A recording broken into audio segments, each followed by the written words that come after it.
ప్రస్తుతం ప్రపంచంలోని మారుమూల దేశాల్లో ఎక్కడ చూసినా ఇండియన్స్ కనిపిస్తున్నారు. భారతీయుల జనాభా అమెరికా, కెనడా, బ్రిటన్, ఆస్ట్రేలియా లాంటి దేశాల్లో చాలా ఎక్కువగా కనిపిస్తున్నారు. విద్యార్థులుగా అక్కడికి చదువుకు వెళ్లి అక్కడే ఉద్యోగం సంపాదించుకుని స్థిరపడ్డ వారు చాలా మంది ఉంటారు. అలాగే కొన్ని దశాబ్దాల క్రితమే ఉద్యోగాలు లేదా వ్యాపారాల నిమిత్తం విదేశాల్లో స్థిరపడిన వారు ఉన్నారు. అమెరికా విషయం గురించి ప్రత్యేకంగా చెప్పనక్కర్లేదు. అమెరికాలో ఇండియన్స్ జనాభా చూసి ట్రంప్ మైండ్ బ్లాక్ అవుతోంది. ఇండియన్స్ ను మెడపెట్టి గెంటాలని కొత్త నిబంధనలు తీసుకొస్తున్నారు. తాజాగా ఆస్ట్రేలియాలో ఇతర దేశాల నుంచి వలస వచ్చిన వారిలో ఇండియన్స్ అగ్రస్థానంలో ఉన్నట్లు ఆస్ట్రేలియా తాజా జనాభా గణాంకాలను బట్టి తెలుస్తోంది. ప్రస్తుతం దేశ జనాభాలో 32% విదేశాల నుంచి వలస వచ్చిన వారే అని, వారిలో భారతీయుల జనాభా ఎక్కువగా ఉందని తాజా గణాంకాలు చెబుతున్నాయి. వివరాలు ప్రత్యేక కథనంలో చూద్దాం.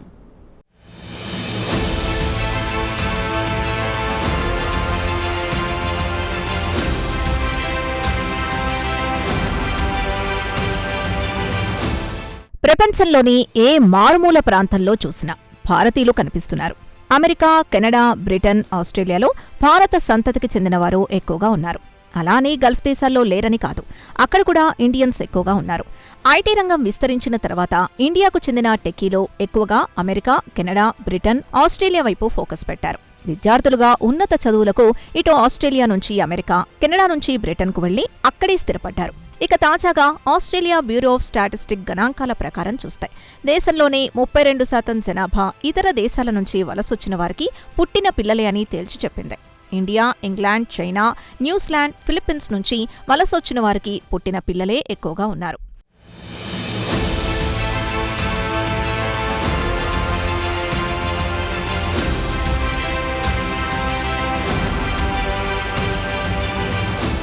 అయితే విదేశాల నుంచి వలసొచ్చిన వారికి పుట్టిన పిల్లల్లో గతేడాది ఇండియా ఇంగ్లాండ్ను వెనక్కి నెట్టింది. మొట్టమొదటిసారి ఇండియా అగ్రస్థానంలో నిలిచింది. కాగా రికార్డులు మొదలైనప్పటి నుంచి చూస్తే ఆస్ట్రేలియాలో అత్యధిక విదేశీయుల విషయానికొస్తే ఇంగ్లాండ్ నిలిచింది. ప్రస్తుతం ఈ రికార్డుని ఇండియా బద్దలు కొట్టింది. దేశ చరిత్రలో మొట్టమొదటిసారి విదేశాల నుంచి వలసొచ్చిన వారికి పుట్టిన వారి పిల్లల్లో ఇండియా 2025లోనే ఇంగ్లాండ్ని వెనక్కి నెట్టింది.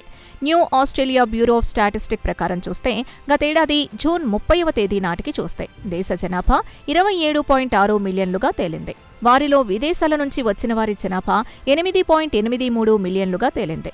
ఇక గత దశాబ్ద కాలం నుంచి చూస్తే ఆస్ట్రేలియా జనాభా 3.8 మిలియన్లు పెరిగింది. 2015లో 23.8 మిలియన్ల నుంచి క్రమంగా వృద్ధి చెందుతూ వచ్చింది. కాగా విదేశాల నుంచి వచ్చిన వారి వాటా జనాభాలో 32% ఆక్రమించింది.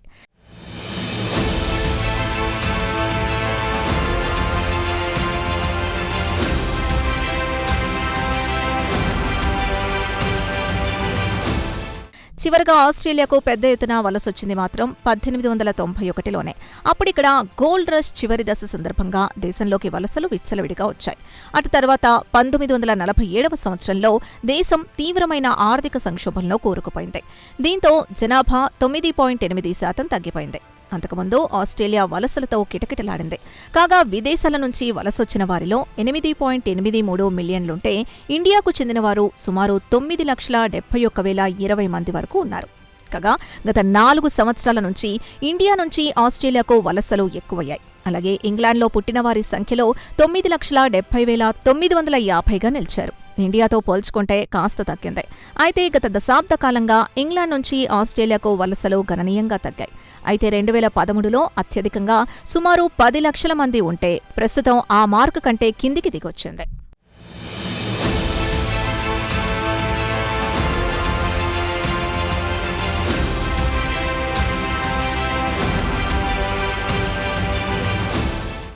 ఇక ఆస్ట్రేలియాకు ఇతర దేశాల నుంచి వలసొచ్చిన వారిలో చైనా 3వ స్థానంలో నిలిచింది.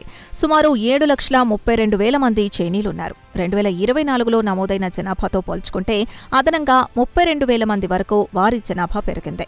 ఇక న్యూజిలాండ్ నుంచి వలసొచ్చిన వారు 4వ స్థానంలో నిలిచారు. వారి జనాభా 2024లో 6,18,000 ఉంటాయి. 2025 నాటికి పెరిగి 6,38,000కు ఎగబాకింది.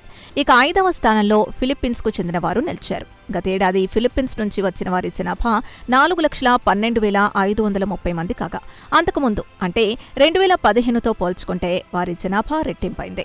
వీరి తర్వాత ఇతర దేశాలకు చెందినవారు ఉన్నారు. వారిలో వియత్నాం, దక్షిణాఫ్రికా, నేపాల్, శ్రీలంక, మలేషియాకు చెందిన వారి జనాభా కూడా ఆస్ట్రేలియాలో ఉన్నవారి సంఖ్య చాలా తక్కువే.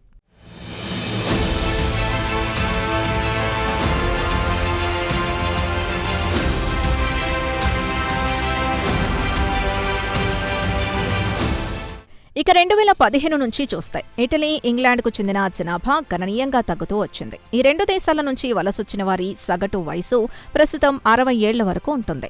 రెండవ ప్రపంచ యుద్ధం తర్వాత ఈ దేశాల నుంచి వలసలు ఎక్కువయ్యాయి. కాగా ఇతర దేశాల నుంచి ఆస్ట్రేలియాకు వలసొచ్చిన వారి వయసు సరాసరి 2005లో 46 ఉంటే ప్రస్తుతం 43కి దిగొచ్చింది. ప్రస్తుతం విదేశాల నుంచి వలసొచ్చిన వారి సరాసరి వయసు 2 దశాబ్దాల క్రితం 33 ఉంటే ప్రస్తుతం 35కి చేరింది. ఇక వలసల విషయానికొస్తే అత్యధికంగా వలసలొచ్చే దేశాల్లో ఆస్ట్రేలియా ప్రపంచ దేశాల సరసన చూస్తే 8వ స్థానంలో నిలిచింది. ఇక ఎక్కువగా వలసల్లో అమెరికా అగ్రస్థానంలో నిలిచింది. ప్రపంచంలోని ఇతర దేశాల నుంచి వలసలు వచ్చిన వారి సంఖ్య అమెరికాలో 52.38 మిలియన్లుగా నిలిచింది.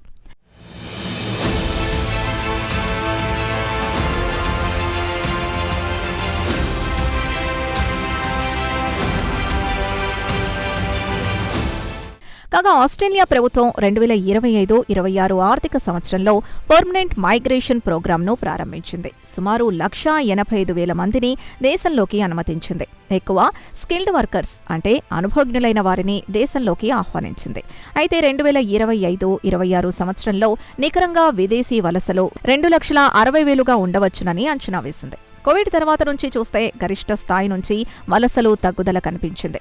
ఇదిలా ఉండగా వలసల శాఖ మంత్రి టోనీ బర్క్ దేశంలోని వలసల్ని సమర్థించారు.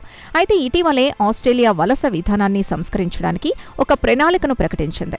ఈ నెల 15న మీడియా సమావేశంలో టోనీ బుర్కే మాట్లాడుతూ ఆధునిక ఆస్ట్రేలియా, మల్టీ కల్చర్ ఆస్ట్రేలియా రెండూ ఒకటేనని అన్నారు.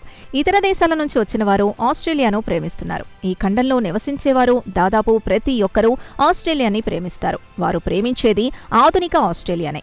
ఆస్ట్రేలియా మల్టీ కల్చర్ కంట్రీ అని వలసల మంత్రి వలసల్ని ప్రోత్సహించాల్సిందే అన్నారు.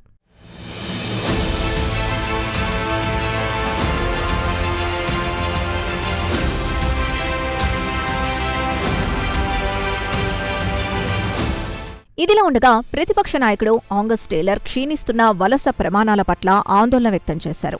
ఆస్ట్రేలియన్ విలువలకు కట్టుబడి ఉండే ఒక కొత్త వ్యవస్థను తీసుకురావాలని కోరారు. దేశంలో వలసల సంఖ్య విపరీతంగా పెరిగిపోయిందన్నారు. ఆస్ట్రేలియా విలువల్ని కాపాడాలని ఆయన ప్రభుత్వాన్ని కోరారు. కాగా ఆస్ట్రేలియా జనాభా 2025-26లో 1.3% వృద్ధి చెందే అవకాశాలున్నాయి. 2035-36 నాటికి ఈ జనాభా 31.5 మిలియన్లకు చేరుతుందని ఆస్ట్రేలియా జనాభా గణాంకాల శాఖ అంచనా వేసింది.